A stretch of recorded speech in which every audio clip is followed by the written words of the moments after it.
Hey guys, it's August 17th, and something's been on my mind lately and kind of got confirmed with some stuff I just saw posted on the internet from other people who are trans identified and keep posting.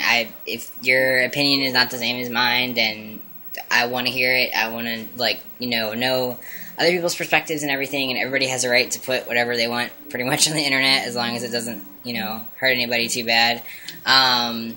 Anyway. Disclaimer aside, I've noticed a trend of, and this is not all the time true, I'm not saying it's 100% of the time true, but it seems, in my experience, I have witnessed many folks who are trans-identified, specifically female to male people like myself,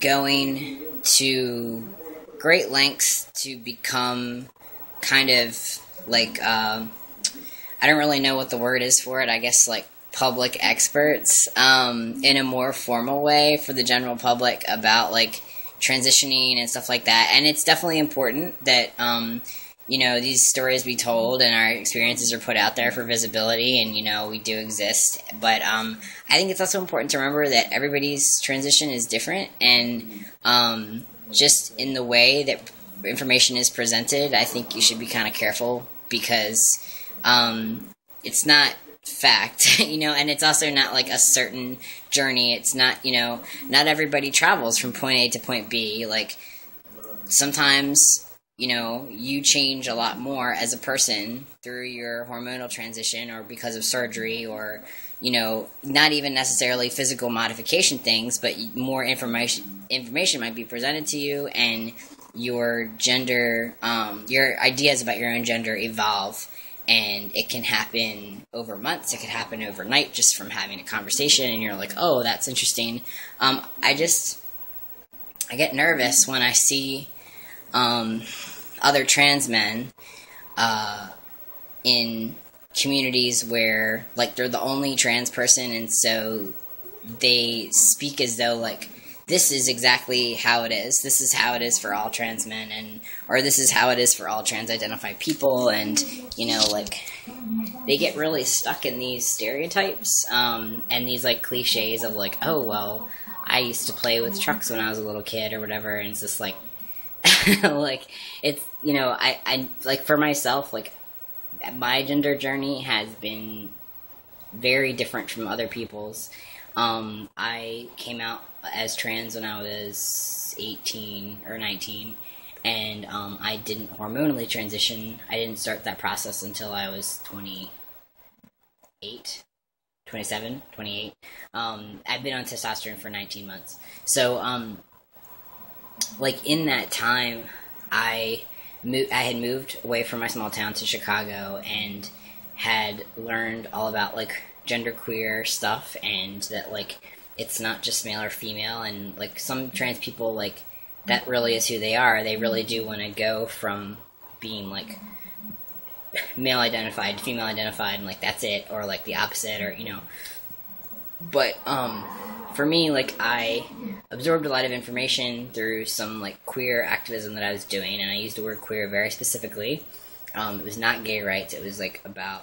We were very politically motivated in talking about all oppressed people, all people that do not fit into basically the 1%. And that doesn't just mean about class, but when you think about who the 1% is, you also think about their gender and their race, which is usually a white male, right? The top 1%. So, things are getting better, but we should be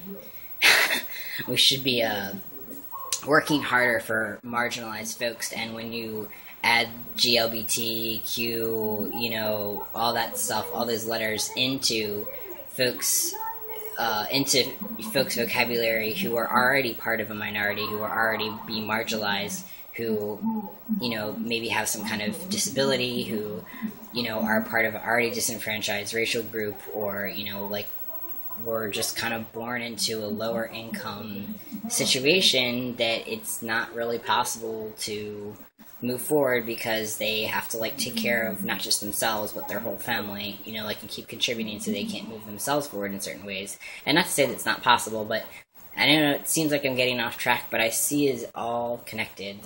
there is just a hierarchy of oppression, and when these trans folks are talking about some of this stuff, just in my experience, not across the board, because I have met some trans men who do talk about this stuff when they go into classrooms or have workshops or, post YouTube videos. But I think it's also important that we recognize, like, if you are a white person, your experience is going to be very different than a person of color who is hormonally transitioning. It's going to be very different from somebody who doesn't have the means to go on hormones, who doesn't have health care. I didn't have health care for 7 years. I just got health care, and I was able to start hormones because of a sliding scale healthcare center in Chicago. And I was able to get my hormones, but I didn't have any other care. I didn't have a primary care doctor that I could just kind of call whenever. So I mean, those are just a few, very, very few of the things that I think is important to also mention in the conversation when you talk about transition. So I'm gonna think more about this. I have to go walk a dog, and maybe I'll post more about this later, but please feel free to leave comments.